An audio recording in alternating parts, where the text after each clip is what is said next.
ನಮಸ್ಕಾರ ವೀಕ್ಷಕರೇ, Karnataka power TV ನ್ಯೂಸ್ಗೆ ತಮ್ಮೆಲ್ಲರಿಗೂ ಸ್ವಾಗತ. ವಾರ್ತೆಗಳ ವಿವರ. ಇಂದು ಬಿಜೆಪಿ ಸಂಡೂರು ಮಂಡಲ ಸದಸ್ಯತ್ವ ಅಭಿಯಾನ ಕಾರ್ಯಕ್ರಮವನ್ನು ಶ್ರೀ ಕಾರ್ತಿಕೇಯ ಎಂ ಗೋರ್ಪಡೆ ಅವರು ನಿವಾಸದ ಆವರಣದಲ್ಲಿ ಹಮ್ಮಿಕೊಳ್ಳಲಾಗಿತ್ತು. ಈ ಕಾರ್ಯಕ್ರಮವನ್ನು ಉದ್ದೇಶಿಸಿ ವಿಭಾಗೀಯ ಪ್ರಭಾರಿಗಳಾದ ಚಂದ್ರಶೇಖರ ಗೌಡ ಪಾಟೀಲ್ ಹಲಗೇರಿ ಅವರು ಸಭೆಯನ್ನು ಉದ್ದೇಶಿಸಿ ಮಾತನಾಡಿದರು. ಈ ಸಂದರ್ಭದಲ್ಲಿ ಸಂಡೂರು ಮಂಡಲದ ಅಧ್ಯಕ್ಷರಾದ ನಾನಾ ಸಾಹೇಬ್ ನಿಕಂ, ಜಿಲ್ಲಾ ಉಪಾಧ್ಯಕ್ಷರಾದ ಜಿಟಿ ಪಂಪಾಪತೆ, ಜಿಲ್ಲಾ ಪ್ರಧಾನ ಕಾರ್ಯದರ್ಶಿಗಳಾದ ಸೋಮನಗೌಡ, ಕುಮಾರ್ ನಾಯಕ್, ಎನ್ ರಾಮಕೃಷ್ಣ, ರಘುನಾಥ್, ಆರ್ಟಿ, ದರೋಜಿ, ರಮೇಶ್ ಹಾಗೂ ಪುರಸಭೆ ಸದಸ್ಯರು ಇನ್ನು ಹಲವಾರು ಮುಖಂಡರು, ಕಾರ್ಯಕರ್ತರು ಉಪಸ್ಥಿತರಿದ್ದರು.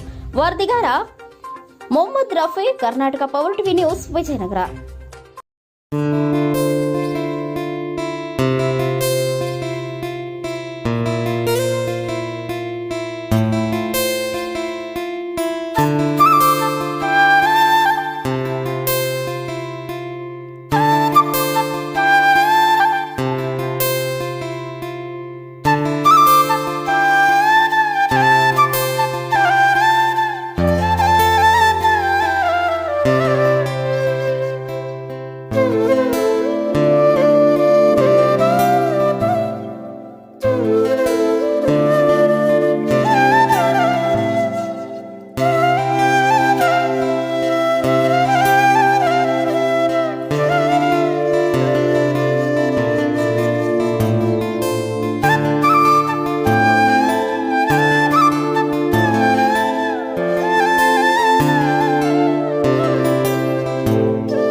ಆಶ್ರಯರಾಗಿರ್ತಕ್ಕಂಥ ಬಳ್ಳಾರಿ ವಿಭಾಗದ ಸಂಘಟನಾ ಕಾರ್ಯದರ್ಶಿಗಳಾಗಿರ್ತಕ್ಕಂಥ ಶ್ರೀಯುತ ಚಂದ್ರಶೇಖರ ಅಡಿಗೇರಿ ಅವರೇ, ಜಿಲ್ಲೆಯ ಉಪಾಧ್ಯಕ್ಷರಾಗಿರ್ತಕ್ಕಂಥ ಸಹೋದರ ಜಿಟಿ ಪಂಪಾಪತಿ ಅವರೇ, ಜಿಲ್ಲೆಯ ಪ್ರಧಾನ ಕಾರ್ಯದರ್ಶಿಯಾಗಿರ್ತಕ್ಕಂಥ ಸೋಮಶೇಖರ ಅವರೇ, ಕಾರ್ಯದರ್ಶಿಯಾಗಿರ್ತಕ್ಕಂಥ ಕುಮಾರ್ ನಾಯಕ್ ಅವರೇ, ಈ ಮಂಡಲದ ಅಧ್ಯಕ್ಷರಾಗಿರ್ತಕ್ಕಂಥ ನಾನಾ ಸಾಹೇಬ್ ನಿಕಂ ಅವರೇ, ಹಾಗೂ ಈ ಒಂದು ವೇದಿಕೆ ಮುಂಭಾಗದಲ್ಲಿ ಬಂದಿರತಕ್ಕಂಥ ಭಾರತೀಯ ಜನತಾ ಪಕ್ಷದ ಎಲ್ಲ ಜವಾಬ್ದಾರಿತ ಪದಾಧಿಕಾರಿಗಳೇ, ಬಂಧು ಬಂಧುಗಳೇ ಹಾಗೂ ನನ್ನ ಮಾಧ್ಯಮ ಮಿತ್ರರೇ, ಬಂಧುಗಳೇ, ಇವತ್ತು ಸದಸ್ಯತ್ವ ಅಭಿಯಾನ 1 ತಾರೀಕಿಂದ ಪ್ರಾರಂಭಗೊಂಡು ಮತ್ತೊಮ್ಮೆ ನಾವು ಪ್ರತಿ ಬೂತಲ್ಲಿ ಕೂಡ 300 ಜನ, ನಮ್ಮ ಮಂಡಲಕ್ಕೆ ಮಿನಿಮಮ್ ಅಂದರೆ 60,000 ಜನ, ಅದಕ್ಕಿಂತ ಮೇಲ್ಪಟ್ಟು ನಾವೆಲ್ಲರೂ ಕೂಡ ಸದಸ್ಯರು ಮಾಡಬೇಕಾಗಿದೆ ಬಂಧುಗಳೇ.